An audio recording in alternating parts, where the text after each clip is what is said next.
with Bigfoot, there's enough evidence, with fecal material, with footprints, with eyewitness accounts, with traditions, that if it was actually a case of murder, you could have sent somebody to the electric chair several times over.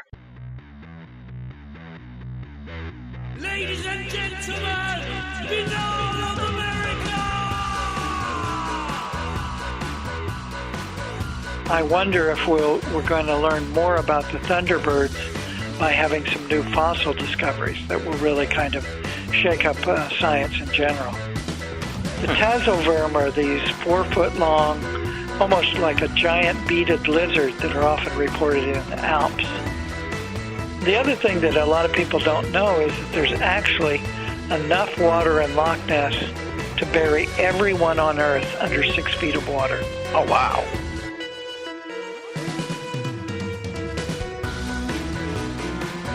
This is the kind of information you get, folks, from Loren Coleman, not just on the show, but when you go to the museum, he'll tell you these stories that even I've never heard. Amazing stuff.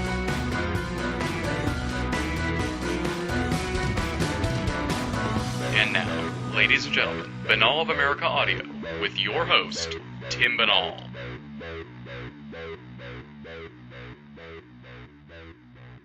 What is going on, my friends? This is Tim Binal of BinalofAmerica.com with another edition of BOAA Audio Season 6.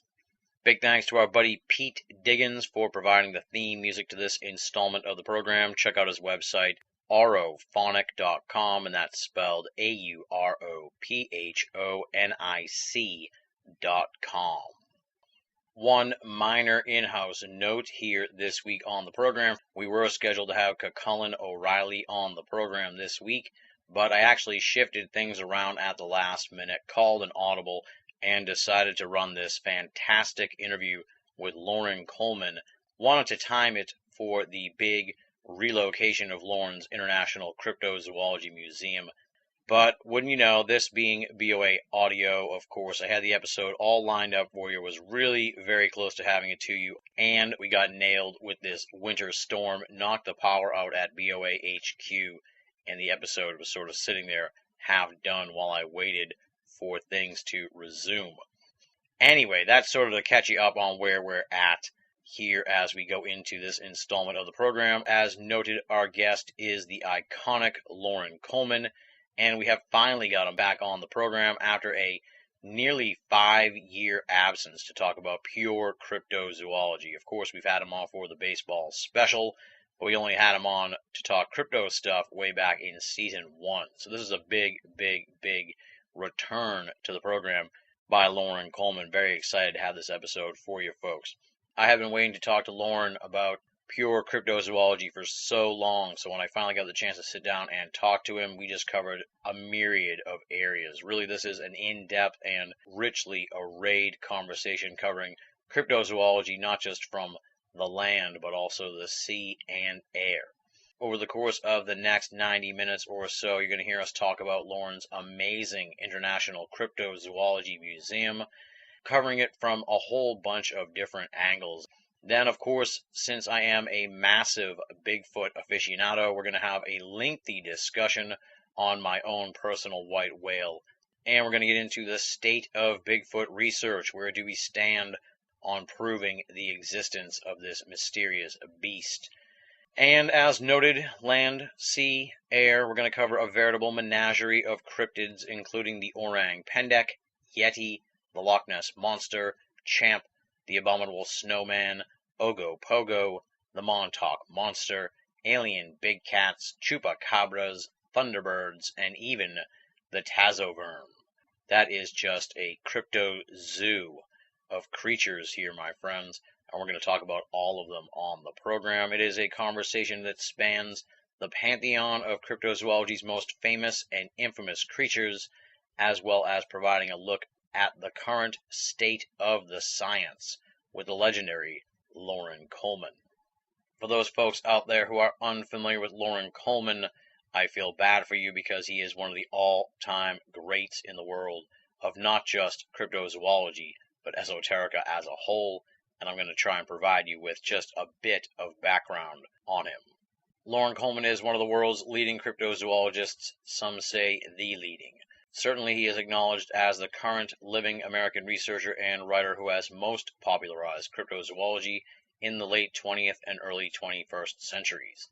Starting his fieldwork and investigations in 1960, after traveling and trekking extensively in pursuit of cryptozoological mysteries, Coleman began writing to share his experiences soon after his first expeditions. His first cryptozoology magazine article was published in 1969, when he was 21 years old. His first book was published in 1975. Today, Coleman has written more than 6,000 columns and articles, as well as over 35 books. He's appeared frequently on radio and television programs and has lectured throughout North America, as well as in London and at Loch Ness. Two of his newest books for 2011 are Monsters of New Jersey with Bruce Hallenbeck and True Giants with Mark Hall. Loren established his International Cryptozoology Museum in 2003 in his home, and he extended beyond merely receiving media and research guests by appointment when the museum went public in 2009. After 2 years of massive media coverage, the museum relocated to an all-new location, befitting its growing popularity. Loren Coleman's websites are www.cryptomundo.com, that's spelled CRYPTOMUNDO.com, and the International Cryptozoology Museum's website is www.cryptozoologymuseum.com. Pretty simple, all one word, cryptozoologymuseum.com. Check it out. And with all that said, let's get down to business and rock and roll. This interview was recorded on October 17th, 2011. Loren Coleman joins us for an in-depth cryptozoology conversation on BOA Audio Season 6. Ladies and gentlemen, welcome to another edition of BOA Audio Season 6. I am just supremely excited about this edition of the program. It's one we've been trying to actually put together for quite a while. My guest, I could just talk all day with hyperbole. I mean, in the world of the paranormal, he's an icon. Okay, he is the face and voice of cryptozoology, not just to America, but really the world. He's a first ballot Hall of Famer, one of the all-time greats, and he's also one of my good friends, something that I never would have even thought could happen 10 years ago when I picked up his book, Bigfoot, The True Story of Apes in America. And since that time, I've had the chance to hang out with him, I've had the chance to talk to him, he's been on the show numerous times, but only once for a full-length cryptozoology discussion, and that was back in February of 2006. So it's been way too long since we had this conversation again. Of course, I am talking about the iconic Loren Coleman. He's the man behind the International Cryptozoology Museum. Big news about that we're going to be getting into right away. And, of course, the massively popular blog, cryptomundo.com. And he's the author of, how many books is it at this point, Loren? What's the count now? About 35. About 35 books. So just an unbelievable career in this field. And as I said, it's thrilling for me to have him back on the show for this conversation. Loren, welcome back to BOA Audio. It's been too long. Tim, it's great talking to you. It does seem amazing to me that it's not been since 2006 that we've in-depth talked about cryptozoology. Well, one thing is great about our friendship. It has even outlasted the MASH monster marathons, right?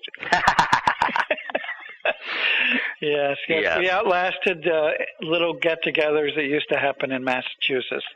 And some friendships really do go beyond little incidental meetings. Absolutely, yeah. We promise, trust me, Loren and I do not want to talk at all about the Red Sox here tonight, folks. So there will be no Red Sox discussion. But, the cool thing about our friendship, too, is just that, I always sort of measure these friendships in the paranormal by the ratio of how much you talk about the paranormal to what you don't talk about, the normal stuff. And it seems our conversations always revolve around sports at this point. So it's gone on that long.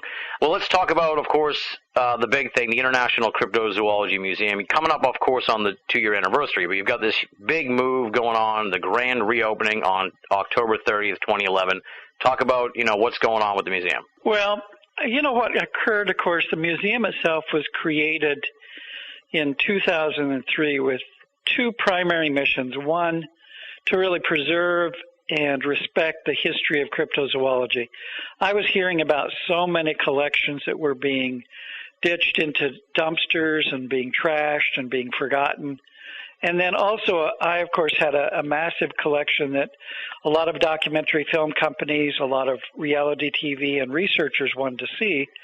So I organized it into a museum in 2003 in Portland, Maine, in 4.5 rooms in my home. And I would have different people in. And then, of course, as anything happens with the new age of the Internet, people started asking me if they could come visit, and it really got to be overwhelming. I had a couple teenage boys that were growing into young men, and, even before they went to college, it was kind of a hassle to try to figure out where's the living space that they can be secure in, and then where are all these public people that wanted to come in and look at the museum. So finally, I started putting out the feelers, and in 2009, I was at a conference up in Maine, and Michelle Soliner, who eventually created the Green Hand Books, she said, I'm moving into a place on Congress Street in downtown Portland.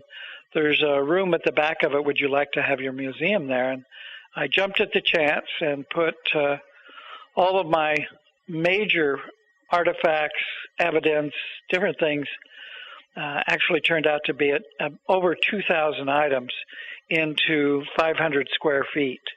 And it was overwhelming for some people, but for most people, they really enjoyed it. They came through.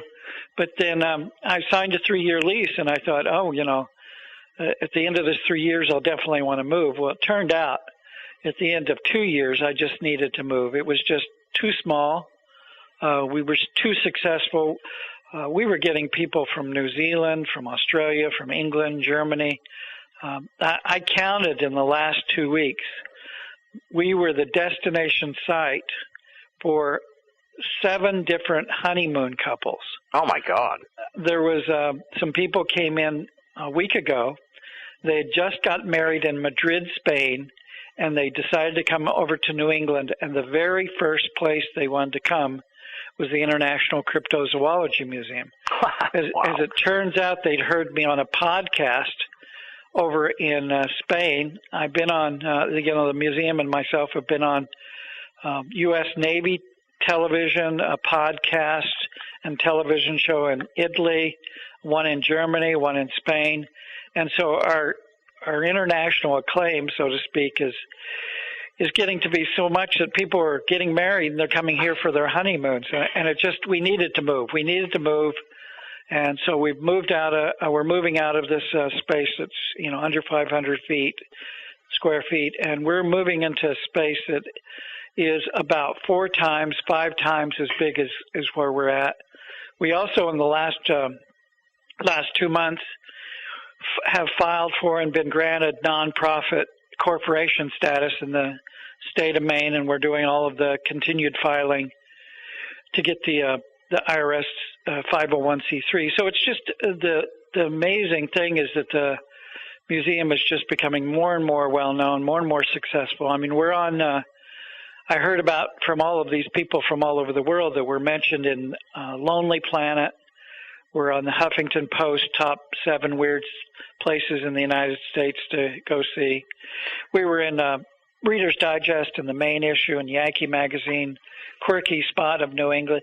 So it's just, I didn't even really try for any of this, and I just wanted to say, here's the collection. It's organized, lots of signs, lots of tours, lots of, real evidence of Bigfoot, Sasquatch, Yeti, Orange, Pendek, Yowie, a Tasmanian tiger, real hair samples, real foot casts, all of those things. And before I know it, it's got all of this promotional publicity, insights, write-ups, reviews, whatever. Yeah. It's just amazing. The media coverage of this has been massive. And just, as a friend and as a fan of cryptozoology, it's like so gratifying to see, and it's for the most part positive. Of course, you get some of the jokey aspect, but you're always going to get that with paranormal coverage. But just to get the word out like this in so many outlets is amazing. Right. And it's even been, for the skeptics, a lot of skeptics have been surprised about how skeptical I am, or a lot of popular cultural anthropologists to come through here and really began to really understand that we don't have toys here.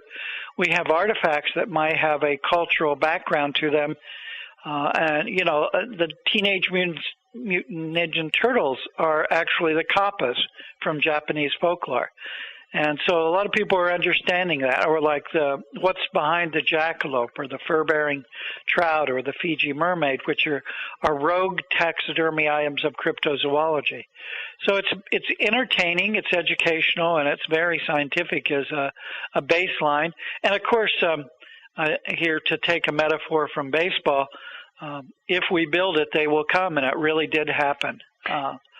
It was just amazing. Yeah, that is the amazing part too, and it's like you have a really unique sort of like research opportunity, almost on a sociological level too, because you know the people come to you to see this stuff, so you get a pretty good idea, you know, of the cross section of people that are interested in this, and I'm sure it ranges from, you know, lay people who are curious all the way up to ardent cryptozoologists and then the skeptics. I mean, what's it been like just to sort of see this wave of people come in? Well, it's just amazing. I ask every person that comes through some preliminary demographic questions because I individualize the orientation for every person.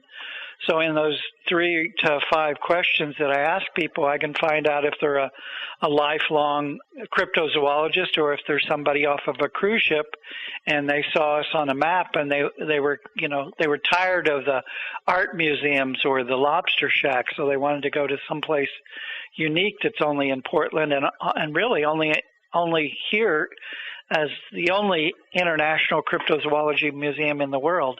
So it's been quite enlightening to see, you know, some people come in and they've read my books, they know my name, and I'm not exaggerating, they literally start crying because they're meeting me. I mean, I as you well know, and I just think I'm a common, ordinary person that just happened to write the books and pull together thoughts to share on cryptozoology, and of course now I'm seen as I jokingly say to people, I'm often called the world's leading living cryptozoologist.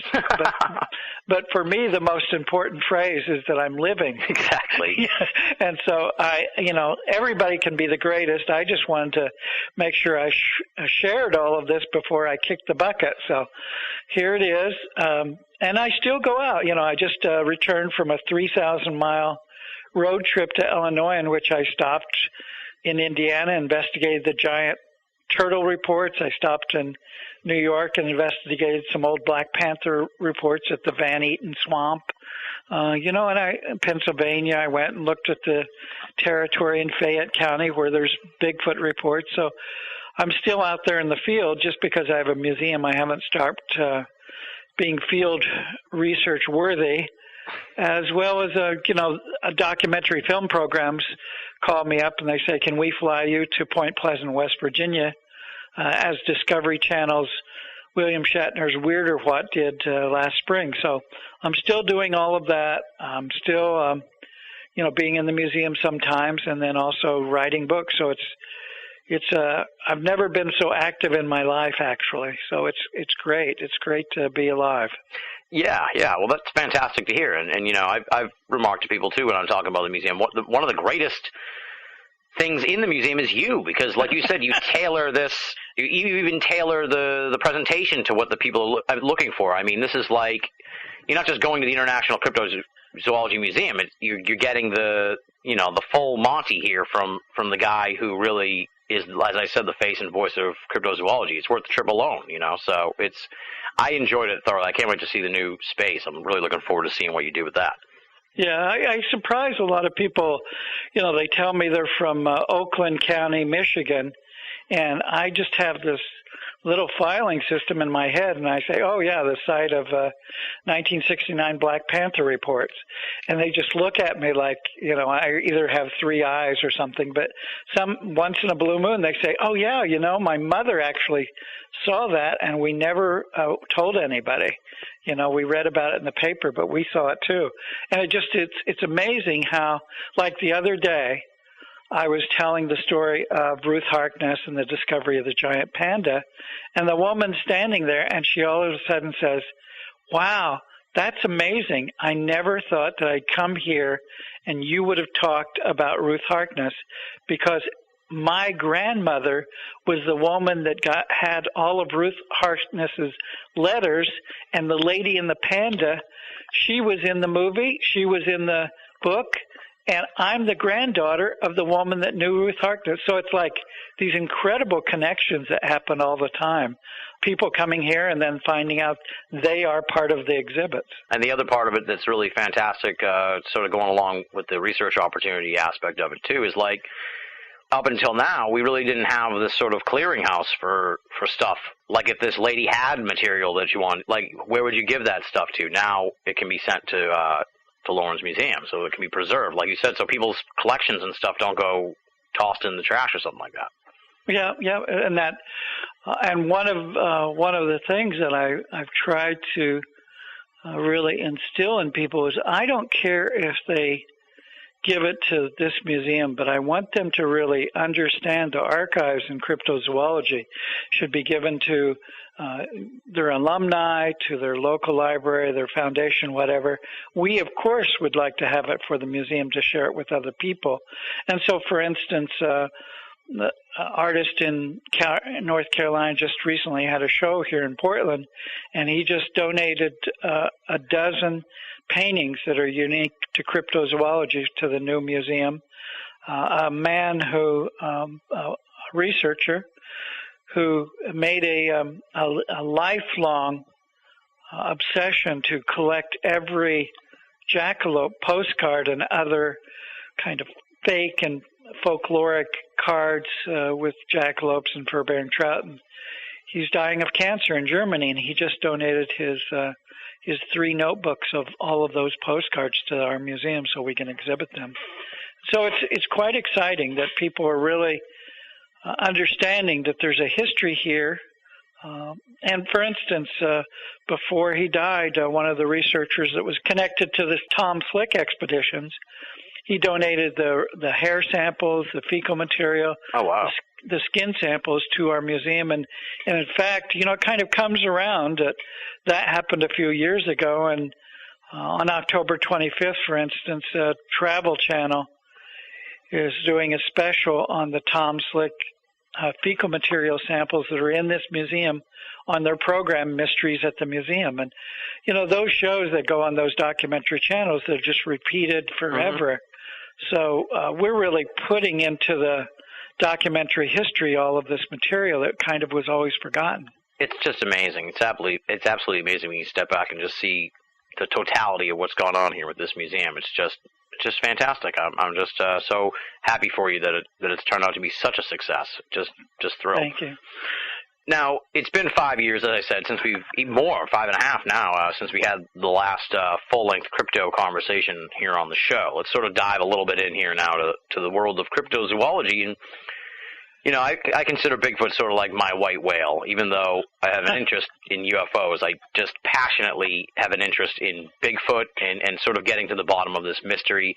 And we've seen a real stunning sort of raising of public awareness of Bigfoot since we talked even, not just with like Monster Quest, but even with these sort of like silly messing with Sasquatch commercials and stuff. It's like Bigfoot is hot, really hot. But at the same time, I'm wondering where we are on a practical level on our quest to actually solve the Bigfoot puzzle. So, let's talk a little bit. There's 2 things going on in that question, but I think you can kind of understand where I'm going. Where are we really with getting to the bottom of this as it parallels this amazing resurgence in interest? Well, I think on one level, we've really come to grips with the fact that long-term, the major quest for Bigfoot is still ongoing.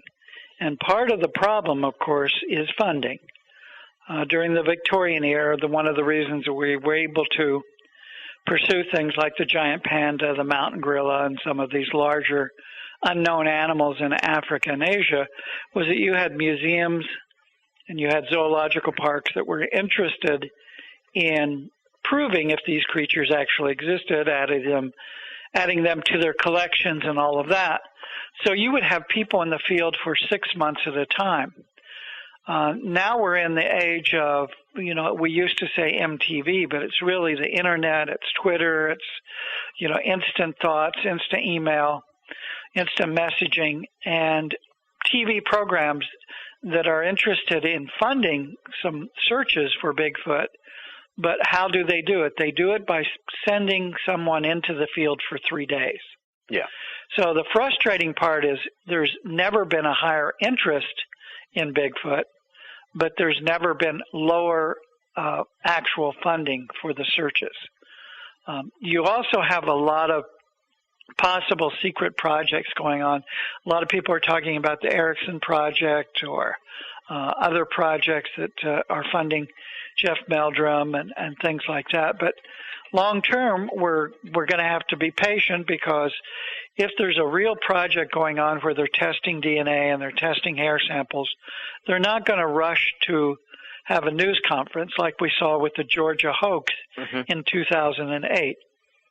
Those people were promoters. They were trying to make money. They did actually make $50,000 off of a construction owner in Indiana. He never got his money back. And they were just interested in spending the money on fast cars and fast women. So we never saw it recycled back into Bigfoot research. Whereas Meldrum and some other people were actually quietly getting grants and doing some hard work. But we'll have to wait until their peer-reviewed papers are published, and we'll know if there's anything real there. In the meantime, I don't see any long-term really placing. I think that the way that Bigfoot will eventually be proven is by having a woman or several women placed in the field for 6 months at a time. The pheromones that human males send off really do send the great apes going in the other direction. So the experience of Jane Goodall, Diane Fossey, and all of the female researchers that really have worked with great apes needs to be replicated by female humans looking for Bigfoot. Wow. See, this is fascinating. This is a completely different take than I would have expected to hear, but it obviously very logical and well thought out. So, yeah, very interesting. And there was actually a woman a couple years ago. I supported her getting grants. She was an artist in California, and she wanted to do a sort of a performance art situation that she called Finding Bigfoot. She was going to go into the woods for 6 weeks, and through a satellite uplink, constantly had a video camera on and video texting to her supporters and to her professors and different things to try to be in touch with wildlife, and maybe just by being in one place, Bigfoot would come to her. So I got her sponsorships, I got her equipment, I did all of those kinds of things. And then she got out in the field, and I could see from the uplink some very disappointing situation occurred. Finally, she got back from her 6 weeks out in the woods, not having any close-up experiences with Bigfoot. And I asked her what I eventually had to ask her, which was, why did she bring a dog along? And she said she brought a dog along because she was afraid as a single female out in the woods.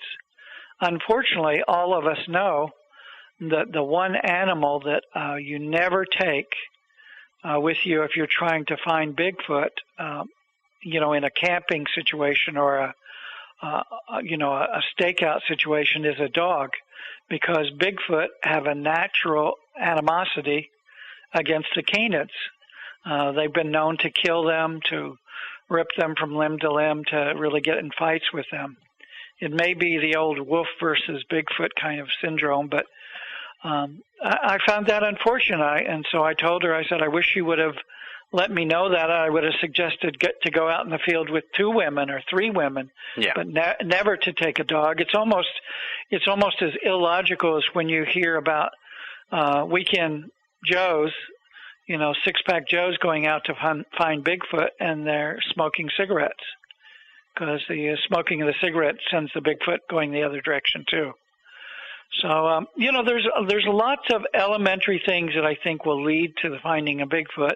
Of course, the other kind of Harry and the Henderson syndrome is that we may discover Bigfoot when a lumber truck hits one. Yeah. So that is the other possibility. But I do think that it's going to be a woman that eventually makes contact. I am a little upset, however, by what I see. You know, since you're a student of ufology, you know that one of the undermining elements of ufology, as sort of scientific ufology, was the whole phase of UFO contactees. Yeah. Well, unfortunately, the Bigfoot history of recent years has gone into what we call Bigfoot contactees. I've noticed a little bit of that. Yeah, I've noticed a little bit of that. People who say that they're having contact with Bigfoot. I mean, there's no other way to couch the term, right? I mean, so, yeah, saying... Oh, yeah. Yeah, there's a very big story that was in all of the newspapers last week, you know, during October. And it was a situation where a woman, and I'll just use her first name, Robin, said that she actually got funding to go over to Russia to a conference that was over in Russia to talk to the people there. She says she's been in contact with a family of 10 Bigfoot for 2 years in Michigan, and that they love her blueberry bagels. And she says she knows that that's their favorite food, so whenever she isn't able to bake them, she goes around to other stores in the area of Michigan where she lives and tells everybody that she's getting the bagels for wildlife. And, you know, but Jeff Meldrum, myself, and others have really questioned this whole situation with her. If you're in contact with Bigfoot for 2 years, or the woman in Tennessee who said she was in contact with the family of Bigfoot for 50 years, where's the proof? Right. Where's the photographs? Where's the fecal material? Jeff Meldrum, the reporter, myself, you know, the least you can get in a very unintrusive way is to pick up fecal material. I mean, if you're saying you don't want to take their picture because you feel like you're intruding on them, or you can't get hair samples and different things like that, there's absolutely nothing. You know, if it's a real biological being, it has to do a bit of defecation in the woods. So you pick up the fecal material and you prove to everybody that you have DNA of Bigfoot. Right. And so it's been disappointing over and over again. We're hearing these big contactee stories, and unfortunately there's certain people in Russia and in the United States that feel that these Bigfoot are in telepathic communication with humans. Yeah, then it gets into real strange stuff, right? That the woman in Tennessee was saying that they speak in a human-like lingo that it can be interpreted as a form of Cherokee. So it just gets, I mean, literally more and more crazy, and becomes like the UFO contactees, in which you begin to wonder if they're going to say that they came from the planet Venus, you know, as the next step. Right, right. Now, you talked about sort of what you called, what you termed, I guess you could say, like secret studies that might be going on. But are these the sort of situations where, you know, we may get half the foot through the door, in a sense, where we're going to get some peer-reviewed paper, and admirably done, you know, obviously, and that will sort of say, yes, there's a creature that exists, you know, that we've cross-sectioned with all this DNA from all these things, but we don't have the body or anything like that. Almost like Bigfoot's real, but we can't go all the way with it yet. Is that kind of what you think may happen with these sort of peer-reviewed papers that are being written? Well, some of us are somewhat suspicious of some of the things we're hearing, because they're saying, well, it seems like the DNA is showing this is a human-like creature. Well, you know, the contamination of DNA with human skin cells is quite frequent. So we have to be very skeptical of these studies in which they're saying they're writing peer-reviewed journal articles, and yet they're not going to show us all the information. They need to be challenged by cryptozoologists from inside the field just as much by the skeptics and debunkers from outside the field. We really have to have a high standard. The eventual proof of Bigfoot has to be a body, dead or alive. You don't really have any leeway anymore, because with the name Bigfoot, which has become such a silly name, that anthropologists are really holding Bigfoot studies to a higher standard. We have the the discovery of new species in Africa of monkeys, for instance, purely based upon videotape. Some other places, of course, you have the debate ongoing about does the ivory-billed woodpecker exist, and all they have is a video and some sound recordings. But with Bigfoot, there's enough evidence, with fecal material, with footprints, with eyewitness accounts, with traditions, that if it was actually a case of murder, you could have sent somebody to the electric chair several times over. But it's not enough proof for scientists, for zoologists, for anthropologists to say Bigfoot exists. So since we're in that situation, we have to really go with the rules that have been set up and work a little harder to come up with a body or a body part or a live capture. I'm very much a no-kill, New Age anthropologist in terms of it's not really necessary to do the James Audubon thing and completely kill out the species to prove they exist. Right. I always feel, too, kind of like that once we get the one Bigfoot, all of a sudden it's somehow going to become easier that we'll see. If a Bigfoot gets hit by a truck, all of a sudden, next thing you know, it'll be somehow more easy to not just capture or just prove it in a way. You know what I mean? It's like, I feel like once one domino falls, all of a sudden we're going to get a lot more information. Yeah, I think the floodgates will open, and a lot of the rejection of past evidence will have a lot of people bringing out shelves and drawers full of evidence that they really didn't want to talk about, and then you'll see how all of these pieces will fit together. I think even if we have a discovery of the Orange Pindek, which is a little bipedal ape over in Sumatra, if that happens in the next 25 years, as I've written about, I think it's the best bet to be discovered. In many ways, I think that's going to really change a lot of perception. And you've already really seen it a little bit when the Homo florensis, the hobbits, were discovered in 2003. Right. You think it's going to take 25 years for the Orang Pendek? Because we've had Adam Davies on the show 3 times now, and I'm fascinated by his work. Because he seems like he's getting closer and closer. Like I'd put it almost at 5 years, but maybe I'm being too optimistic.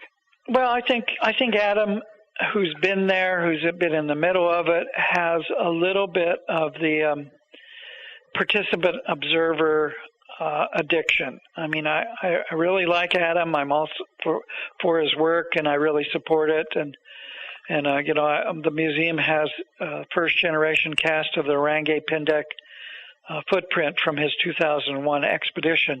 So I'm a very pro Adam Davies kind of guy. I wrote an introduction to his book. But I think, to be a conservative cryptozoologist and say 25 years versus sort of almost too hopeful to say it's going to be in 5 years. Yeah, that was my prediction, not Adam's. Yeah. and I think that, it was in 1985 that I helped write the letter to the Indonesian government for Deborah Marta, who's been over there since '85. She needed someone who, was at a university like I was at the time to support her visa so she could get in there. And she said, I've been there since '85. I've seen Orange Pindek 3 times, and I've seen the Sumatran rhino 2 times. We know the Sumatran rhino exists. And I know that the Orange Pindek exists, but we don't have final proof yet. And so even though those researchers have been there, and Adam and Debbie and others have found footprints and hair samples and all of that, it's still just barely on the edge of the quest. So I have to be – it's sort of like building the pyramid. It takes a long, long time, and we really have to have patience. All right. I'll try to be more patient. No, that's all right. I'm hopeful, too. I would certainly like to see a big discovery before I turn 100. Just to go down a really weird road, I stumbled across this somewhere. I forget where now, but I heard somewhere that after Mount St. Helens erupted, that the government secretly came in and took away a bunch of Bigfoot bodies. You must have heard this rumor before. Obviously, if there was any truth to it, this conversation would be completely different. But what's that whole story about? Yeah. That was an early urban legend that after the Mount St. Helens wiped out the forest, that people said they saw helicopters come in, and that there was baskets at the bottom of the helicopters, and that was the government secretly taking bodies of Bigfoot back to the Smithsonian warehouse, and kind of Indiana Jones stuff was going on, they said. But you hear this over and over again. I mean, I hear the other parts of it is, well, now since we have all this satellite technology, the government has, rooms full of videos and digital recordings of Bigfoot crossing the border between Canada and the United States. And why doesn't the government release that? We've got high definition satellites that are picking up that. And I've talked to quite a few government people. They come through the museum. I've talked to them, in other ways. And one of the kind of underlying things that you see over and over again about the government is that it's not so much that they're engaged in any kind of cover-up. They're like most bureaucratic systems. They're so overwhelmed with paperwork and data that they don't even have time to look for Bigfoot. I was told by one person that, that they're focusing on a certain human signature for those border crossings of the thermal imaging that is occurring across the borders. They said if we see a moose or we see a Bigfoot and it doesn't fit with our description of what we think an Al-Qaeda would look like, that just goes in, it's erased. It's, we don't have enough time to look at every possible moose that comes across the border. I mean, maybe that's how Al-Qaeda is getting into the country. They're dressing up as moose. But I think, what I'm getting from all of this is that it's kind of foolish, actually, to think the government is really interested in Bigfoot. They've got their hands full with cigarette tax and liquor and Al-Qaeda and terrorists and all kinds of other things. Yeah. And I think that the eventual, what I heard about the Mount St. Helens story is something similar. The government was in there looking for bodies. They were looking for their researchers. They were looking for their geological survey individuals, and they were flying helicopters over that whole area looking for human beings. Exactly, yeah. They weren't looking for Bigfoot. Most of the animals actually turned to cinders.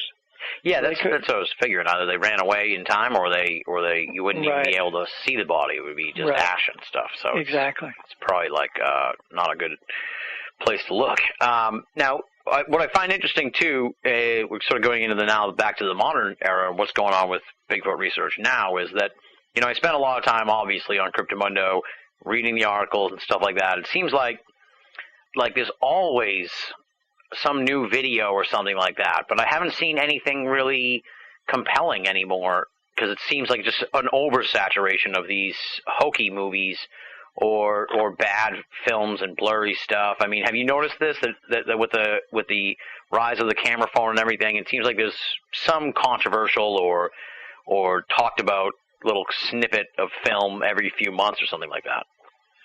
Well, I think the evolutionary decline of digital photography, as evidenced by YouTube, is just appalling. I mean, every other day there's a new Bigfoot video posted on YouTube, and they're just terrible. They're people in suits. They're people looking at a shadow on a tree and saying it's a Bigfoot. Several years ago, I think it was in 2006, I did a short history of blob squash, and that's a term that actually was coined to talk about all of these images, all of these pictures, that really all they are is blobs, either frozen images or moving pictures of images that really turn out to be nothing. They turn out to be shadows, rocks, wind, and then the occasional hoaxes. Obviously, the gold standard of cryptozoological films, the Patterson-Gimlin film, has stood the test of time. And a lot of people forget about some of the other films, like the Redwoods film, the Memorial Day film, and actually one of the two individuals, Owen Platt, just recently died in a car accident. He was behind that film, the Memorial Day film. So you've got all of those other kinds of films that somewhat come up to the standard of the Bob Gimlin, Roger Patterson film, but actually the cell phones, the digital cameras, all of those have made it not better but worse, because the Patterson film was on film. It was actually on film, and with film we've been able to blow it up and enhance it and stabilize it.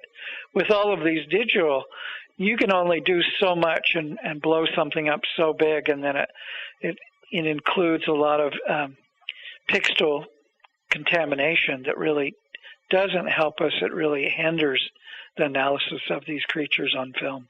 Now, I'm sure you've heard about, obviously, all the different controversies surrounding the Patterson-Gimlin film, and since you mentioned it, I wanted to ask you just sort of, because we had Gian Cassar on, and he had a fairly controversial Bigfoot book that came out towards the end of last year, and he addresses a lot of these issues with the Patterson-Gimlin film, sort of along the lines of the behavior of Patterson and Gimlin after they had made the movie, and how they had, I don't remember all the details off the top of my head, but how they had mailed the movie and then drove to where they had mailed it, and a lot of sort of weird things about their behavior over the course of the filming of the Bigfoot film that makes it very suspicious. What are your thoughts, I guess, on just that human element behind the film and how it makes it, in some people's eyes, questionable? I think that Monday morning quarterbacking, I think that whenever you look back historically on anything and you try to recreate it from memories over holidays, when people were mailing things, when people had a rental camera that they turned in late, and then the camera rental place sent a warrant for their arrest, and how that was overblown into someone had stolen the camera, and all of these kinds of things can all be taken out of context and really overblown. I don't think that if you look at it on an individual basis, each of these single behaviors were really nothing any more than what any of us would do if we didn't think this was going to be some kind of historical thing. You take pictures, you put them, at least people used to, you put them into develop, you forget about picking them up, you rent a camera, you maybe turn it in late, you pay your library fines or you pay your fine, and you don't think about that somebody else quickly overreacted and said that you'd stole the camera. Yeah. So there's all of these little incidents that all put together. I mean, Roger Patterson was a very obsessed man who was a rodeo rider who wanted to make a documentary about Bigfoot. I mean, you look at why he was out there. He was out there to take a home movie about the territory where he thought there was going to be Bigfoot living. He rounds a corner, and all of a sudden there's a Bigfoot there. He knew he had something, but in many ways they didn't really know what they had. You look at how big that thing is on the screen. It's quite little. I've interviewed Bob Gimlin. We've got to remember that Roger Patterson's dead. He died in 1972, hardly ever making any money off this film. Got cancer, wanted to maybe do something with the film so his wife could have some kind of, security after he died. He never did that. He went around, he showed it at some kind of music halls and things like that, never made any money. Bob Gimlin went back to his horse wrangling, never really thought about he was an important part of history. He didn't even start coming to Bigfoot conferences to talk to people about his experience until 2003. Oh, wow. And he didn't even do that until he got permission from his wife to go.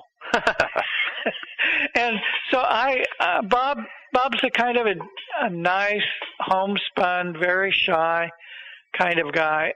Gets up very early at conferences, goes down to breakfast. I'm a very early riser, so in several of these conferences, Bob and I would sit there from 6 to 8 talking nonstop about what happened. And you even hear, and people come into the museum, for instance, swearing that they've seen film of one of these two guys who took that film and did a deathbed confession that they said that they hoaxed the film. Now, I tell them over and over again, nothing like that ever happened. Roger Patterson died never confessing to being a hoax. I said there is one snippet of film in which Bob Gimlin is shown on camera, and he is asked, "Did you hoax the film?" He takes a deep breath and bows his head because he was so pissed off that he had to answer that question again. Yeah. But the editor of that film clipped it so that it looks like he's saying yes.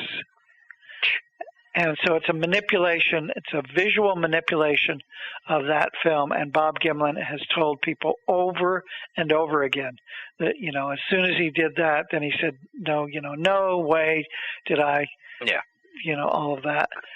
But you have this happen over and over again, that people think that that's a hoax film. Actually, in my 2003 Bigfoot book, I took the 3 different hoax claims from 1998 to 2002 and dissected them all and showed that, for instance, the famous book by Greg Long, he, in that book, came up with 2 stories. One, that it was a costume from this guy in South Carolina who said he gave a gorilla suit to Patterson, and the other was that it was constructed from a red horse hide. And so a lot of us have often called Greg Long's book The Tale of Two Suits.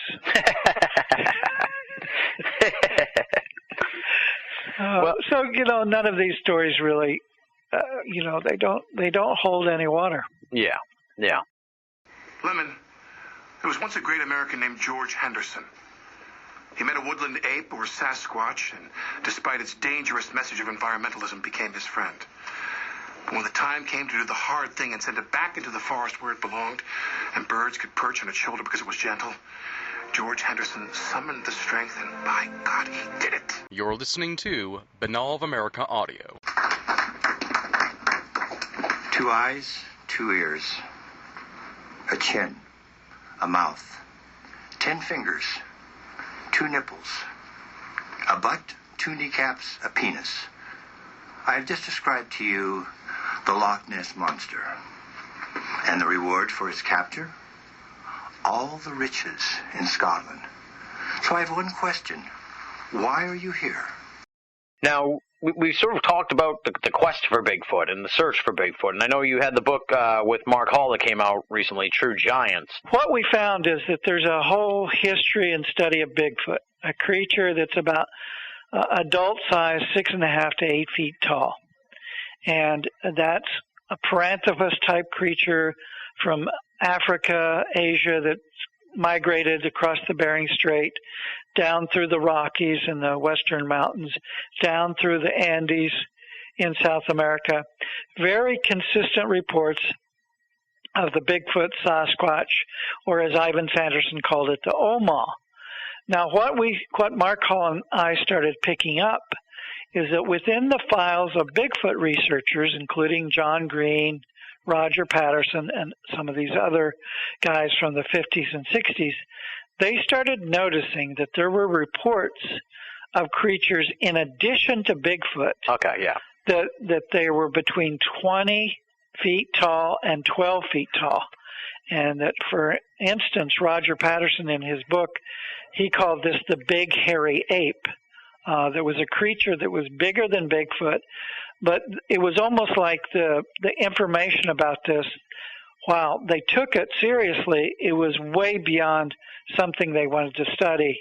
And same thing for John Green.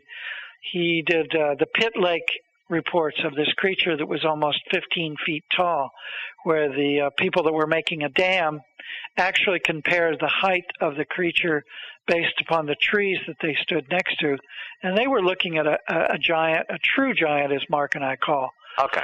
So what we did is we took the history of these true giants from all around the world. We found that what we think is going on is that Gigantopithecus, which people like Grover Krantz have sort of tried to force the Gigantopithecus fossils makes them responsible for the Bigfoot reports, that it doesn't work that way. Gigantopithecus was an ape-like creature in Asia that lived for 3 million years, and they were 10 feet tall.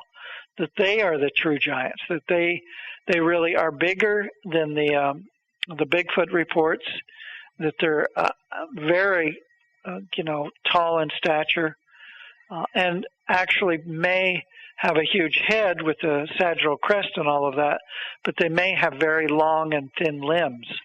Okay, so it's sort of like that we're dealing with two different creatures here. We're dealing with the Bigfoot and the true giants. Right, and one of the reasons with my friend Patrick Weege, I wrote the book, The Field Guide to Bigfoot in 1999, was that there's scientists like Jeff Meldrum, Grover Krantz, that because even though they act like that they're radical Bigfoot researchers, they really are academics, and they have told me, and they've been angry with me because they said the only way that we're going to make science pay attention to us is for all of us to do a united front that there's only one kind of Bigfoot, Yeti, Yeren creature around the world, and we have to prove that one. And that you're really messing it up, Lauren, by saying there's these different kinds.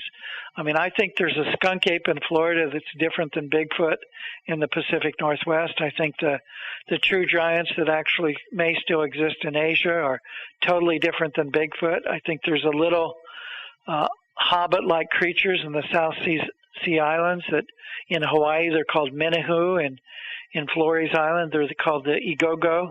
So I think there's different kinds of hairy hominid and anthropoids all around the world, and that we do a disservice to the native peoples who are telling us about these by calling them all Bigfoot, or even, calling them all snowmen, like they did up in Siberia with this recent conference, where everything's a snowman, everything's a Yeti, everything's a Bigfoot, as if you can use those names interchangeably.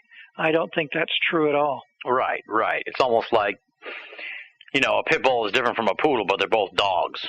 It's like people are making this mistake by sort of using Bigfoot and trying to just force it onto all the different creatures. Or I think it's even more to the motto of it's the difference between a domestic cat, a tiger, and a lion. I mean, they're really different species and genus. They're really very different animals we're talking about between Bigfoot, Yeti, and Yeren, or the hobbits in the South Sea Islands.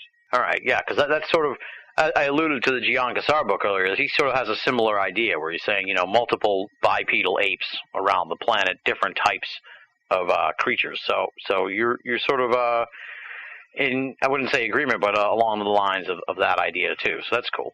Right.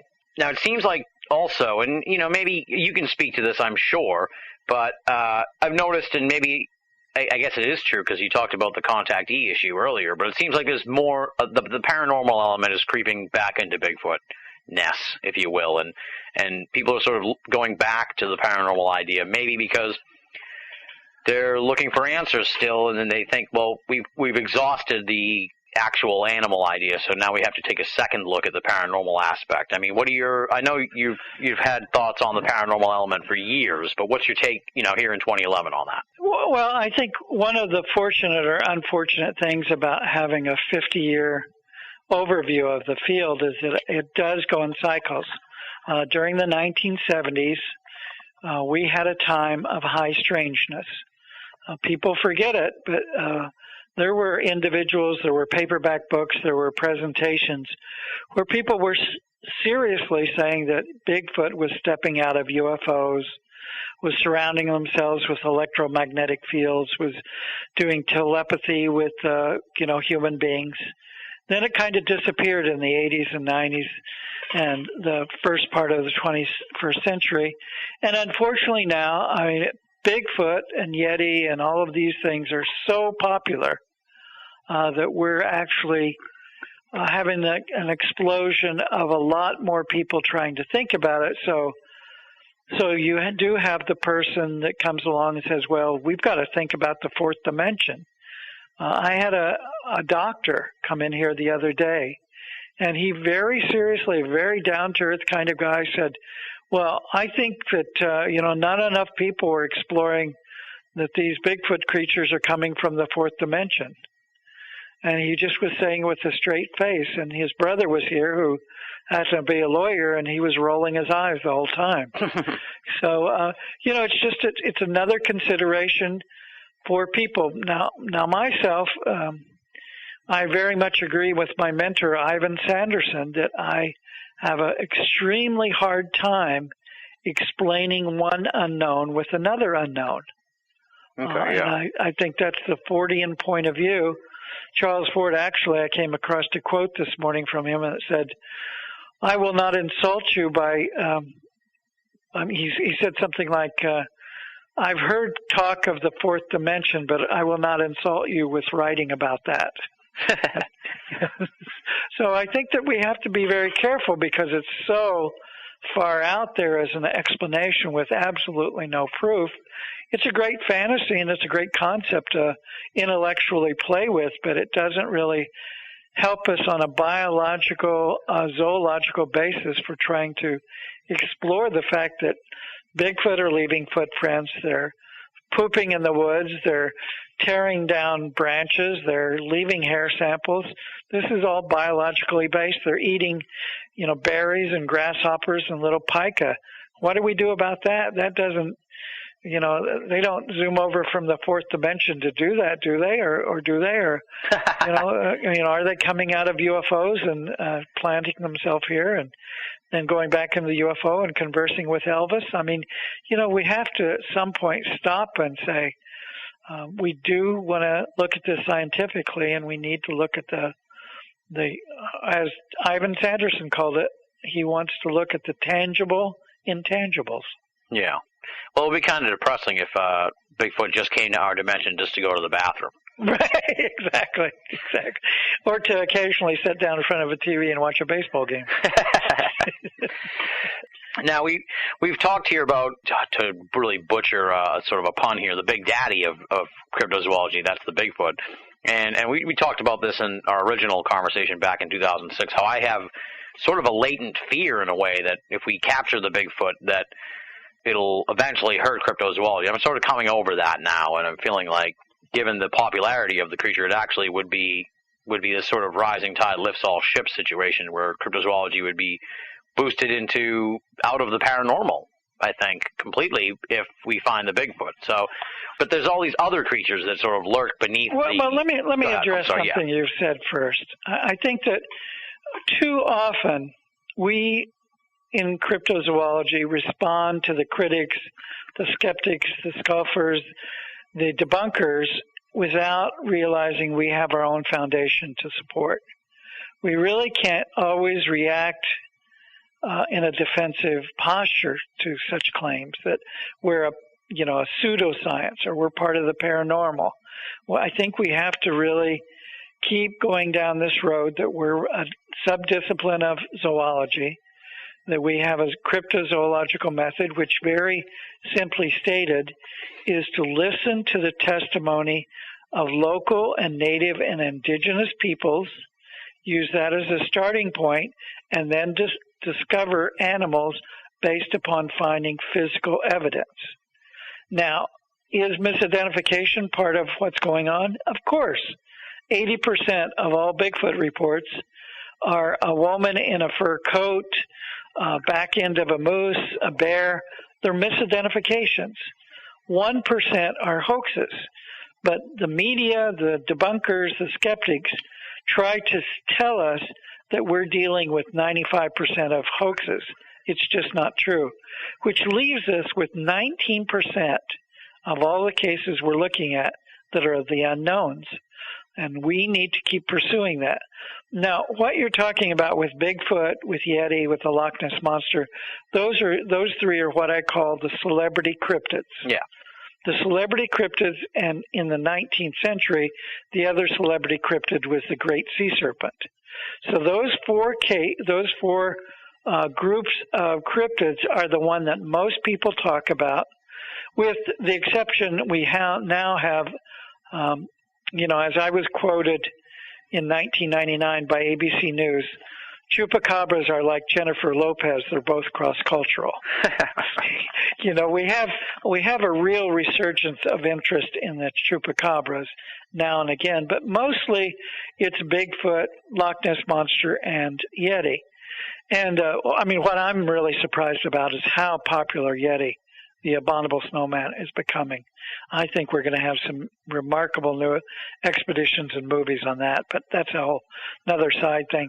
But anyway, what you're asking is really, are there other cryptids around the world? And that's one of the main thrusts of this whole museum that I've got going is I bring people in here, I talk about the celebrity cryptids, but I say at any one time around the world, there's 200 other active pursuits of other cryptids that may turn out to be brand new species. For instance, in 2010, the largest new animal that was discovered was a giant monitor lizard from Luzon, Philippines, that scientists did not even start looking for until 2003. The local people knew about it, but nobody would pay attention to them. And how big does this monitor lizard turn out to be? 6.5 feet long, Oh, wow. climbs trees, and eats fruits. It's only one of 3 lizards in the world that eat fruit that are related to the monitors. And so you have a relative of the Komodo dragon living in the Philippines. Scientists did not pay any attention to the indigenous people's reports of it, and it's discovered. In 2008, Dr. Andrea Marshall discovered a brand new giant manta ray that's 26 feet across, and she said the reason we never knew that giant monitor ray was here was it's cosmopolitan. It migrates all over the world. It's different than the giant manta ray that's much smaller, that never migrates, that lives in coastal areas. But she said we never listened to the natives about because it was hiding in plain sight. How did she discover it? She got a 3-year grant and went to dozens and dozens of fish markets all across Africa, comparing the two manta rays that were being sold in the fish markets and taking DNA sample until she could prove, and she got her PhD because she proved the giant manta ray 26 feet across exists. Wow, that's amazing. See, that kind of ties into with the logo of the International Cryptozoology Museum, because unlike what people may think it would be, which is the Bigfoot, it's actually the coelacanth, because that's a creature that went from a cryptid to a confirmed animal, right? Right. The native peoples called it a gambaza, and they ate it. They would occasionally catch these fish because they would come from the deep sea, but it's so large, it's over 5.5, 6.5 feet long, that they, of course, would keep the fish, eat it. It tasted terrible. It was oily, but it was big enough they would, be able to feed several people for several days. In 1938, whenever it was actually caught by a Western museum, it was East London museum director. She found it on a fish dock and wrote to one of the ichthyologist specialists in South Africa, found out that it had not been seen for 65 million years. Oh, wow. So when she discovered it in 38, that was a grand discovery. Then Dr. Smith, who she'd written to, became so obsessed he wanted to find a second one. He could not find a second one until 1952. It became such a media event in 1953. It actually stimulated and inspired the movie Creatures from the Black Lagoon.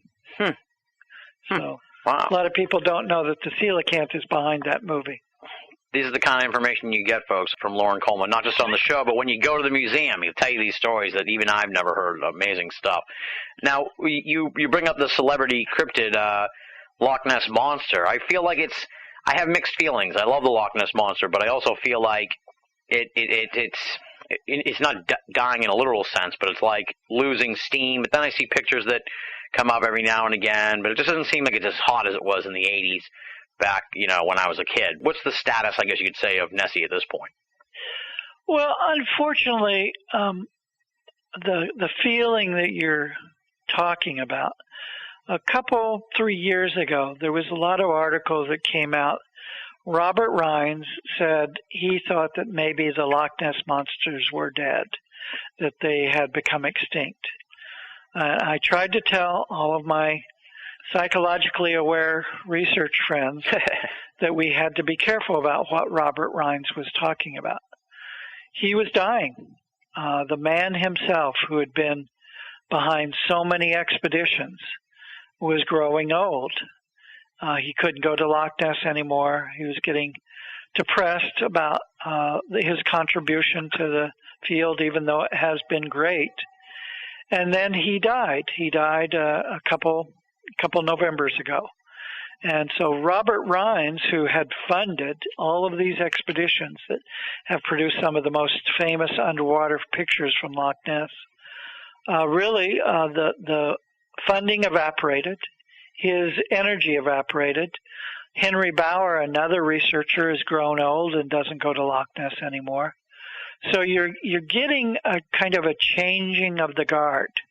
And when that happens in any kind of research, you oftentimes get a sense from some of the older people that are involved in it that, that we can just kind of give up, that the things aren't there anymore. And we have to be careful about that. There's a whole group of young researchers coming up that are interested in the Loch Ness Monster, that are still there, still trying for the kind of underwater cams and the shore cams. We're getting films from there. Holmes came up with the film a couple years ago. And we have to be careful. It's just that Robert Rines was a patent lawyer, had an enormous amount of money, funded year after year of submarines, of side sonar cameras, of lots of equipment. We haven't had anybody step up with that kind of funding since he passed away. So you're kind of hearing that not that much from Loch Ness, but there was an active summer of reports here and there from Loch Ness. Some of them were mistakes, such as some reflections from some houses on the shore that looked like they were white objects in the water. But there were some other ones that looked like creatures in the water. The other thing that when I was over there in 1999 and I really came to grips with the reality of it for me is that there's about 40 reports of the Loch Ness Monster on land, variously described as a walrus, a giant slug, a camel. And most of the people, the individuals I interviewed who were eyewitnesses, they never talk about a neck. They never talk about a head. They talk about the Loch Ness Monster as an oversized, overturned boat, a giant whale, the back of a walrus. And whenever you think about it, Loch Ness is only 6 miles from the ocean down the River Ness. I think that what you have going on with Loch Ness is not that many good reports, and the infrequent reports that we do here seem to be seasonal. They seem to be cyclic, and you may have either blooms of fish or breeding going on, or there are small family reports of Loch Ness monsters. It's not just one Nessie. But it is something that we have to consider. It's going to be pretty hard to find. The other thing that a lot of people don't know is that there's actually enough water in Loch Ness to bury everyone on Earth under 6 feet of water. Oh, wow. Really? It's that massive. The volume of water in Loch Ness is really inconceivable to human beings. Yeah. I'm having trouble wrapping my mind around it right now. Yeah. I mean, so it's just massively deep, I guess, then, right? Oh, it's over 1,000 feet deep in most places. Wow. 23 feet, 23 miles long, and quite broad in some places. And it has, I'm going to do the Scottish some injustice, but it has a thing across the water that's called the Har. And the Har is this rolling fog that really makes it quite hard to see what's going on in the water most of the time. Interesting. Yeah. Now, what about some of these other lake monsters like the Ogopogo and the Champ. I mean, what are your thoughts on those in general? And is it sort of possible that we're dealing with a situation similar to what we were talking about here with the Bigfoot, where there's just different animals that we're probably contending with here? Well, I think that is somewhat true. I think that what goes on in with Champ and the Lake Champlain monsters, you have a lake that's almost as big as Loch Ness, but it's only 200 and 300 feet deep. It also is frozen more, and so you do have misidentifications of sturgeon. But the Eric Olson film that was taken 2 years ago is a remarkable piece of footage that shows something that looks like a giant otter. Myself and some other cryptozoologists went over there, and we were able to measure the exact spot that this creature was seen, and it looks to be 12, 15 feet long. Certainly not a dog in the water, not a normal otter. So you've got some possibilities for creatures that are warm-blooded. I've always thought it was a mistake to try to pigeonhole all of these lake monsters as plesiosaurs or marine reptiles, because over and over again people say that they see a mane, they see whiskers, they see eyebrows. And the dead kicker for me is that if you actually look at the way that they say that these creatures are swimming, they're swimming up and down in the water. Not side to side. The side to side swimming, because of the structure of the spine of a fish and a reptile, doesn't match the up and down that you get for these lake monsters, which exactly matches a mammal. Yeah. The seals, the otters, the whales, they all go up and down in the water. And so I think we're dealing with large, warm-blooded, long-necked seals of some kind that are really in the boreal forest lakes in what we call the monster latitudes, in a band that goes right around the northern tier of North America, northern United States and southern Canada, right around Scotland, Ireland, and on over into Russia and Asia. You have the same kind of reports in this band right around the world. Interesting, yeah. I never even connected that. The latitudinalness of it. Interesting. Yeah, that's another Ivan Sanderson. He wrote in one of his books and called these the monster latitudes, and it was as he would say, it was a spot-on theory. Now, I'd be remiss if I didn't ask you about the Montauk monster, because that's one of those things that sort of, it was such a weird picture that it'll almost never go away because it's so, visually bizarre. But I have a feeling that it's probably just some anomalous, effect onto an animal that we already know about. But I'm sure you've seen the picture, you've seen all the conjecture. What's your take on the whole Montauk monster thing? Well, this is one of those things that my name will live on forever in Wikipedia, because I'm the one that coined the name Montauk Monster. And so I have in the museum the first American replica of the Montauk Monster, and myself and Darren Nash over in England, we came up with a positive identification based upon the skull structure and the feet and the actual size, because all we had to do was, I saw the picture with the fly on it, as opposed to it being something like 6 feet long, which people exaggerated. You had to scale down the picture to the size of the fly. Mm-hmm. It was a raccoon that had lost all of its hair in second stage decomposition. Ew. In second stage decomposition, you have a carcass like that floating in and out of the shore, and the whole hair just sloughs right off. Yeah. And so that's why people said it looked like a griffin, it looked like a devil, it looked like a sea turtle. Also, what was the other one? Oh, that it looked like a pig or a hog. It was just a bloated raccoon. Interesting. And the unfortunate thing is, because it went viral in 2008, the next summer there was another Montauk Monster 2. There was 2 Montauk Monsters in England. There was a creature that washed up in a creek in Panama that was a sloth. Last year there was another one that washed up, except had fur on its head, up in Ottawa, in Ontario, and it turned out to be a mink. So you've now, the Montauk monster, the success of the media being able to distract people from wars and taxes and their miserable situation by talking about a creature that's nothing more than a dead animal on a beach.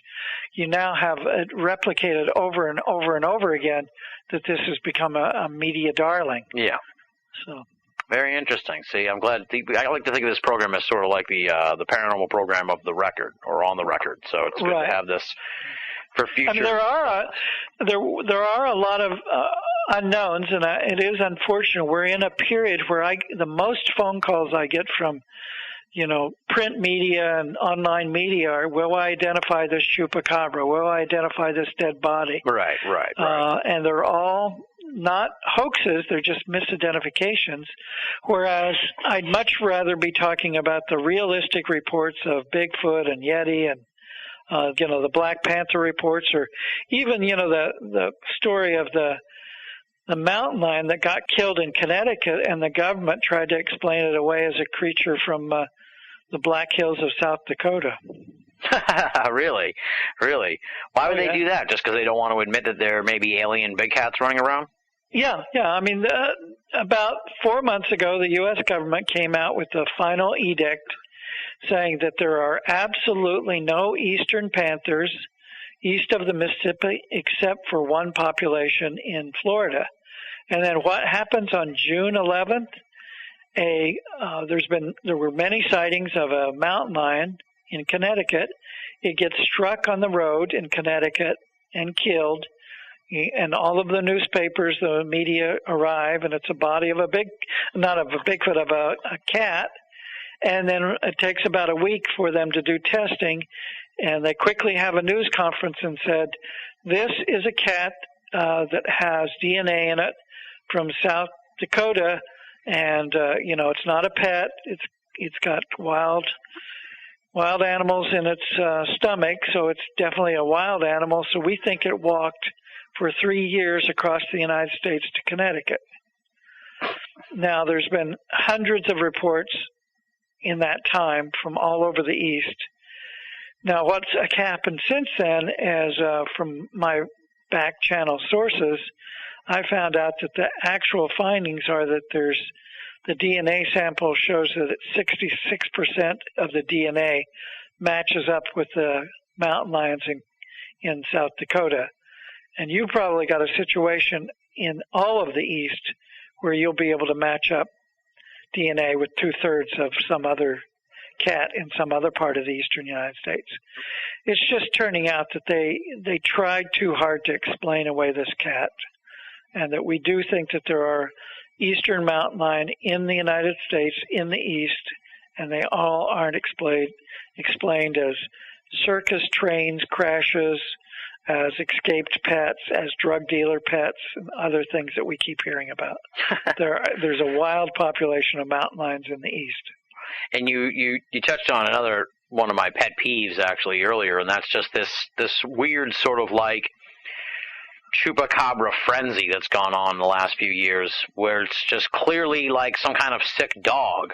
And it's like, it's not a chupacabra, but it's like always these local news reports I see on YouTube that are like, chupacabra found in Tallahassee or something like that. And it's like, no, that's a dog that's sick or something, but it's not what we've been told is the chupacabra, it seems. No, the reports, there was a new one this summer of a hospital worker in Maryland taking pictures. He caught it in a trap in Maryland and then released it, said it was a chupacabra. They come out of Maryland, Texas, the Carolinas, Oklahoma. 100% of those four-legged chupacabra turn out to be canids, dogs, coyotes, foxes, coy dogs with mange. Mm-hmm. And mange causes all of the hair to come off of these animals, and they look weird. An animal without hair, its nose looks very pointed. It looks like it has a rat tail. So people use the word chupacabra all the time incorrectly. The classic chupacabras in Puerto Rico and South America are always bipedal. They stand on two legs, and they're actually covered in short gray hair. They're not hairless. They're not four-legged. They don't, they don't look like these morphed Texan chupacabras. It's just a sad mistake that's been made. And actually, myself and some other researchers tracked down the first time that chupacabras was actually used on TV. It wasn't in 1995, like the Puerto Rican reports exploded in 1995.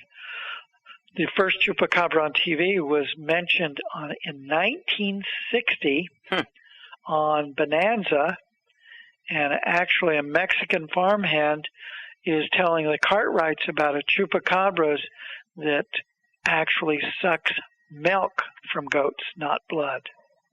Strange. Yeah. Strange. That makes you wonder if this is just some weird thing that's permutated over the years. That it just sounds like a lot of confusion. There's a translation for there's a certain kind of bird, the whippoorwills, that sometimes are called chupacabras, and there is some folklore among Hispanic folks of them sucking milk from goats too. So we've got to dive a little bit deeper into this whole business, the connection between the whippoorwills, the chupacabras, the mangy dogs, and the upright creatures that almost seem like they're part alien. But I think a lot of that has to do with the first researchers in 1995 who were interviewing the eyewitnesses were not cryptozoologists. They were ufologists because there were no cryptozoologists available. So all of the first people that went in and interviewed all the chupacabra eyewitnesses were putting it in context that it had to be some kind of alien. Interesting.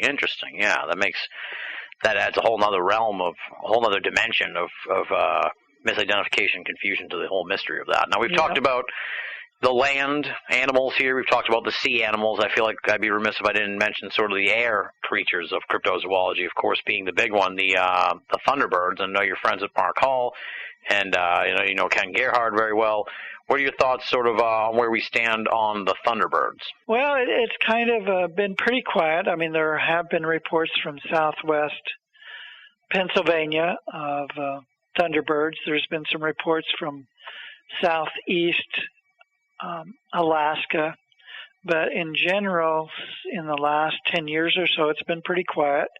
A lot of people, of course, love to talk about the 1948 and 1977 Illinois cases, and Mark Hall certainly did a lot of investigations of that, as I did and my brother Jerry. So, but there hasn't been really anything new. There's not been any large feathers dropping from the sky and things like that. There has been some fossil evidence that keeps coming up of these teratorns, the giant condor-like birds, being found in association with human bones in like La Brea tar pits and things like that, which are kind of exciting in sort of a backdoor kind of way. I wonder if we're going to learn more about the thunderbirds by having some new fossil discoveries that will really kind of shake up science in general. Yeah, that would be great. I mean, the more evidence we can get for these things, the better. Now, is there any? You talked about sort of like the celebrity cryptids, and we've talked about the Thunderbirds and Ogopogo and Champ and some of the ones that are on the, I guess you could say, this next tier. But is there any sort of like crypto creature that you find particularly fascinating that you don't think gets its due? Maybe I presume it's not the Mongolian death worm, but I'm thinking along those lines, something. Well, I just to mention the cats one more time, I'm really interested in how Black Panther reports 40% of the mystery cats around the world, whether they're the ABCs, the alien big cats in the UK, or the Black Panthers of the Blue Mountains of Australia, or the Black Panthers of California, or the Black Panthers of Vermont or Massachusetts. They're seen so frequently, and they definitely are killing wildlife, killing livestock, leaving footprints, yet they're not caught. There is no black panther that exists zoologically in North America, but there's not a weekend that goes by when somebody doesn't come through the museum who's been an eyewitness but never told anybody about it. And so they are more frequently seen than Bigfoot. But it's this tier of cryptids that everybody just takes for granted that, well, of course there's Black Panthers. Why should I even talk to anybody about it? And in a similar kind of opposite but interesting parallel universe, there's the Tasmanian tiger, which of course is not a tiger but a marsupial. And those are still being actively reported in Western Australia and in New Guinea. And I think of all of the animals that may be an exciting discovery over in that part of the world, we're certainly finding over and over again New Guinea gives us a new animal, new species surprises. So I wouldn't be surprised if the Tasmanian tiger isn't discovered in New Guinea and really throws everybody for a loop since they think it's going to be found in Australia. So there's, but the one that, a kind of a hidden creature in Europe that I think needs to be, more research needs to be done about it is the tazoworm. The tazoworm are these 4-foot-long, almost like a giant beaded lizard that are often reported in the Alps. And I've told several of my artist friends that have said they wanted to donate something to the museum. I think one of the easiest models that I don't have is a 4-foot-long tazoworm, and I'd certainly like one of those for the museum. So I think that may happen just by me wishing for it so often. See, I've never even heard of that, so that's even stranger, yeah. Well, the cool thing, too, about cryptozoology, what you point out here with the alien big cats or the Black Panthers, is that, you know, it's not just mystery animals that we can't quite identify or prove the existence of yet. It's also the idea of animals in the wrong place, or animals existing in a place where they're not supposed to, or not, people say they don't exist. Right. Well, there's two main categories of cryptids. There's the cryptids that we will find are completely new animals, new species that surprise us all, you know, a new large monkey in Asia, or a bird that they discover here or there. Or, I mean, people say there's no new animals being found in North America, but it's been a quite exciting 12 months where a giant crayfish was discovered in Tennessee that's twice as big as the crayfish that everybody knew about, and a brand new turtle was discovered in Mississippi, never seen before. So new animals are even being found in North America. And then the whole other category of cryptids are animals that we feel are recently extinct and are being misidentified as some unknown kind of creature. And there we have the ivory-billed woodpecker, the Tasmanian tiger, and some of these creatures that are recently extinct that still may be around. And it could even be something like the teratorn, which died out in the Pleistocene, is really the thunderbirds, and they're still around, and we just haven't caught one yet. Okay, interesting. That's a good sort of end point here for this conversation, and you know, talk a little bit about, once again, the big move for the International Cryptozoology Museum. People can find out more about that, of course, at cryptozoologymuseum.com. But you know, what's going on October 30th and beyond? Well, on October 30th, we're going to have a grand monster reopening at 11 Avon Street, Portland, Maine. That's our new address. On the day before Halloween, the museum is going to be open from noon to 6 o'clock with a special one-time admission of $2. Unfortunately, because our rent is going up, the $5 admission is going to go up to $7. So this is everybody's one-time chance to come on the 30th and get in for $2. And we will be giving away Halloween candy for free. And then we're going to be open regular hours. We're closed on Mondays and Tuesdays. Although we are considering, we're going to have a board meeting on the 30th. We're going to consider opening on Monday holidays because so many schools around here are closed that it seems natural that a lot of people might come out on Monday holidays to come to the museum. Nice. Yeah, that would make sense, too, because a lot of people 3-day weekends, they go out and travel a lot and stuff like that. And beyond the big move for the museum, what's next for you? You said you've already written about 35 books. I'm sure you've got several more in you. So, you know, what's on tap? I have a feeling you got some in the works. I'm finishing up Monsters of Massachusetts. That's my next book that'll be out next year. Then I'm going to do Monsters of New York, looking to do a book about all of the strange museums across the United States, a general cryptozoology book, a book called Bigfoot in Maine. Actually, I think I have about 6 book contracts in the pipeline. So I've got more than enough work to keep me busy for a few years. And then, of course, my biggest hope is of all of my books, I have one book that has a movie option on it, and that's the Tom Slick book. And if that comes through, and there is a good possibility there will be a Yeti movie made in the next 3 years, and if that comes through, then the funding for the museum is going to be quite secure because I'll be donating a lot of the proceeds from that movie to the museum. Excellent, excellent. Well, it sounds like the sky's the limit here. It's been such an amazing ride for the ICM, and you know, it's just so gratifying, really, because I know you've struggled for years in this field, and to see this acceptance and this embracing by the media is just so gratifying, you know, to see from afar, and I'm sure it's been amazing for you. Oh, yeah. It's so good to know that people are really seeing it's a scientific, entertainment, educational, fun place to visit, that people are coming to see it. And any speaking engagements or TV appearances we should plug here, or is that sort of still in the pipeline? Oh, I've already, I've got a talk locally in Portland next week, and November 2012 in Harpers Ferry, West Virginia. So I've got a few things that I'll be posting online for people to find. Nice. Where I'll be talking. Nice. And chances are you can see Lauren just about any time you turn on one of these cryptozoology programs, because he's all over the place on Monster Quest and a bunch of other shows. So right, and even some of my hair is still brown in some of those.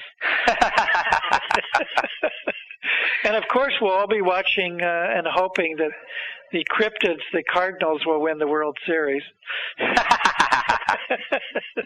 Well, on that note, I got to thank you once again, Lauren, for coming on the show. I know you're extremely busy, and it's very difficult to pin you down to do a program, but to have you sit down with us here for 90 minutes has been just amazing, and really been great to sort of catch up and get a look at where we stand in the world of cryptozoology from the man really who is just the pillar of the field. So it's been fantastic for me, and you know, it's just humbling for me to be able to call you such a good friend. So it's been great. Well, it's really great talking to you again, Tim, and I look forward to your next visit to the museum up here in Maine. Absolutely. I'm going to try and come up as soon as I can. That does it for this edition of BOA Audio Season 6. Big thanks, of course, to Lauren Coleman for coming on the show and giving us so much time. Check out his website, www.cryptomundo.com, CRYPTOMUNDO.com. And if you are within reach, you definitely want to go and visit the International Cryptozoology Museum. It is a fantastic place. You can find out more about that at www.cryptozoologymuseum.com. If you haven't yet, definitely make the trip to the ICM. You will not be disappointed. Before we get into listener feedback, let's take a moment here and talk a little bit about the scheduling as we move forward in Season 6. You just heard episode 626, and the plan here at BOA HQ is to wrap up Season 6 with episode 630, so next week's edition will kick off the final 4 of Season 6. And even though the shows have been sporadic at best, I'm trying to get them to you faster. The weather now is kicking my ass, so it's been one thing after another for me. Nonetheless, my big goal is to wrap up Season 6 by the end of November, because right around the corner are the holidays, and then we got to get down to business with the annual BOA Audio Holiday Special, and we definitely want that to be a part of Season 7. And I'm just terrified of a BOA Audio season going over 1 year. And that's almost certainly going to happen, but we definitely want to get the show wrapped up by the end of November. So keep an eye out for the final 4 of Season 6, starting next week with Colin O'Reilly talking about deadly equines. Now let's move on to BOA Audio listener feedback. We got 3 emails in the till, getting progressively smaller. We start out with the first one, which is the largest. It comes from Laura F., and she is an international listener. Here's what she has to say. Just wanted to write and let you know that you are indeed still gaining new listeners. I've been listening to C2C and Red Ice for years, but have branched out a little more lately. Some random Google search, don't even remember what it was, led me to your site. Your interviews are such a treat, and maybe more than you realize. I've been in South Korea for almost 2 years, and my internet connection is of extreme importance. It's how I interact with the English world these days. Going through your archives has brought me great joy and comfort the last few weeks, as well as lots of intrigue. I enjoyed 2 shows in particular. One was about the Fraser lands in Kentucky. I'm a native. Hadn't heard that story before. I also listened to the guy in Season 4 who researched Columbine. Wow! Even if I can't quite wrap my head around his conclusions, I don't want to go there. I thought his research was excellent and incredibly interesting. I had no clue other than the mainstream media info about the case. If he makes any headway into the Virginia Tech thing, I hope he can be on your show again. Anyway, I sent you a Facebook request, but get that you might not use it for fans. I was really glad to hear you read letters at the end of your show, so I found your email address instead. Just wanted to tell you thanks so much for all your work, and extra thanks for making your archives available. Thank you, thank you, thank you. Laura in South Korea. Wow. Thank you for writing in, Laura. Lots to respond to here. First of all, the random Google searches, that's the result of the massive BOA recaps on these episodes. People often wonder why we have such lengthy text recaps on each episode. That's because that's how new folks find the program, via random Google searches, which turn up BOA audio. Next, I just want to take a moment and express some awe that you are listening all the way in South Korea. Just another country we can put the pushpin in for BOA audio. Just amazing that someone out there in South Korea right now is listening to me speak and listening to me read their emails. So this really is a global grassroots program, my friends. Thank you, Laura, for reaching out and letting us know that you are representing BOA over there in South Korea. With response to the 2 shows that you mentioned that you liked so much, the Fraser lands in Kentucky, very happy to hear you write to me about that one. That's one of those episodes that kind of slipped under the radar for a lot of people. I didn't hear too much feedback on that show, so to hear it called back 2 years later is really gratifying. So thank you for mentioning that episode, Laura. And I couldn't help but chuckle here with regards to our old buddy William Zabel, once again really captivating the BOA audio listeners, even the newcomers who stumble upon that Columbine episode. Couldn't help but laugh when I saw that Laura picked out the William Zabel episode. Laura, I don't know if you've heard or not, but William Zabel is missing in action. We've been trying to get a hold of him pretty much since that episode aired, and he has vanished. So the William Zabel mystery continues here on BOA Audio. And finally, the Facebook request. I'd be happy to approve your request, Laura. I'm just really lazy and I procrastinate, and I let those Facebook requests pile up and then one day just sort of approve like 50 people at once. So sit tight. Once I finish posting this installment of BOA Audio, I will definitely go in and approve your Facebook friend request and be happy to have you as part of our circle of friends. Let me turn it around on you. Thank you, thank you, thank you for your support of the program and for your really enthusiastic email. It is much appreciated. Next email comes from Melissa, no hometown listed. Here's what she has to say. I am a wee bit late to the Lost party, and it looks like I can't download the Lost cast anymore. Everyone is done with Lost and doesn't want to talk about it, and I remembered that you had a series of discussions, but when I click the MP3, it goes to a web hosting site. Does that mean it is gone forever? Thanks for all you do, and if I missed it, well, too bad for me, I guess.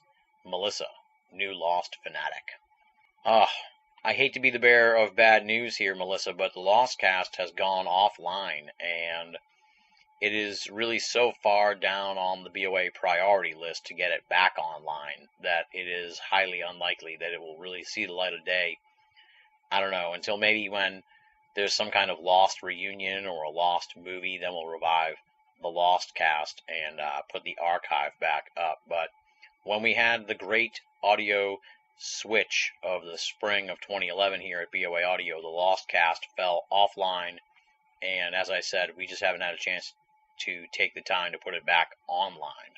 I don't know, maybe one of the Lost Cast listeners can reach out and send these MP3s to Melissa, because I feel bad, but we'll come up with something, Melissa. I'll get back in touch with you. We'll figure out a way for you to get the Lost Cast, but as I said, it's very unlikely that I'll have the chance to put it back online.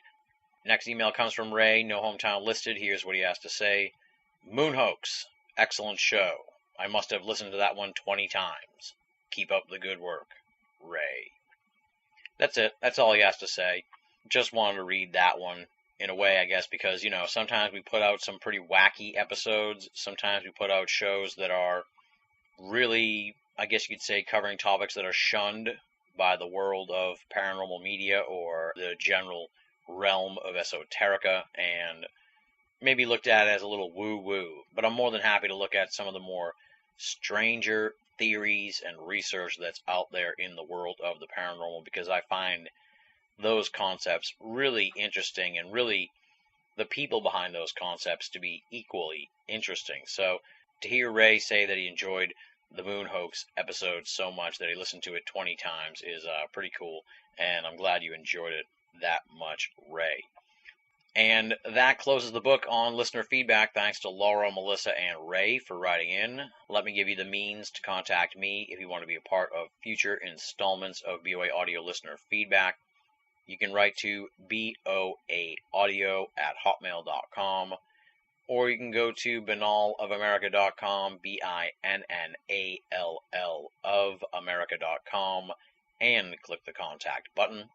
And the final method, of course, is to join up at the official BOA forum, the usofe.com, THEUSOFE.com.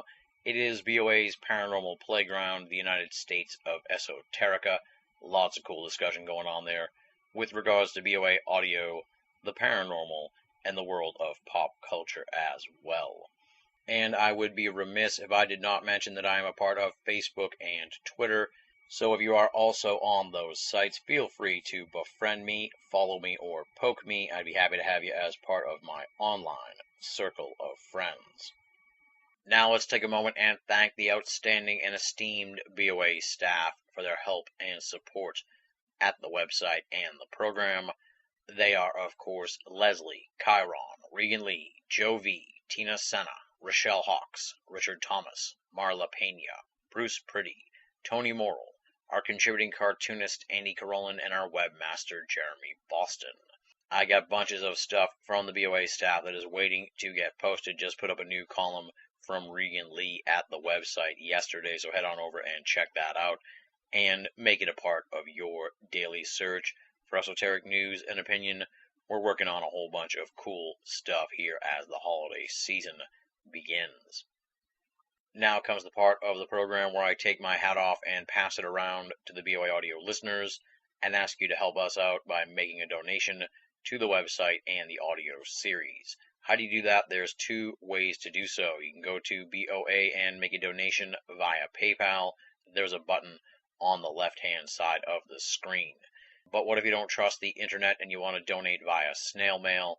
We have a way that you can do that as well. Send your donations to Tim Binall, P.O. Box 232, Pinehurst, Mass. 01866. Let me spell Pinehurst for you. That's Pinehurst.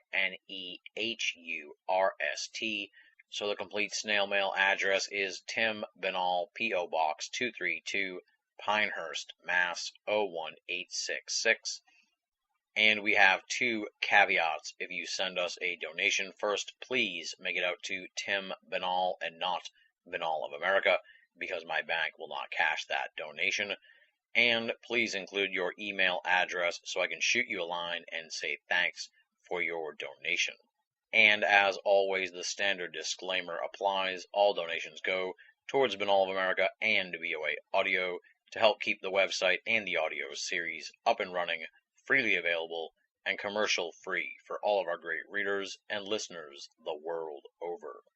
Next week on the program, I teased it at the end of the last episode, so I'm not sure if I can even do it justice this time around. But of course, our guest is going to be Cucullin O'Reilly, author of the book Deadly Equines, The True Story of Meat-Eating and Murderous Horses. Certainly a crypto topic if there ever was one. Cucullin has uncovered some amazing information about meat-eating horses. I mean, there's no real way to couch the term. Horses that eat meat and the habitual meat-eating of horses spanning thousands of years. I've talked to a lot of people since I did this interview, sort of floated the idea of horses eating meat, and so many people are flabbergasted when I tell them about this concept. But the more you hear about it and the more you learn from Cucullin O'Reilly, the more believable and realistic it becomes. This is a 2-hour plus conversation that covers the meat-eating horses, the murderous horses, and a whole bunch of other really interesting sociological horse-related topics. So definitely one folks are going to want to check out. I personally think it is a classic edition of BOA Audio and the perfect episode to kick off the final 4 of Season 6. Cucullin O'Reilly talking about Deadly Equines next week on BOA Audio. And on that note, we close the book on another edition of BOA Audio. Big thanks once again to Lauren Coleman for coming on the show. Check out his websites and definitely check out the International Cryptozoology Museum in Portland, Maine.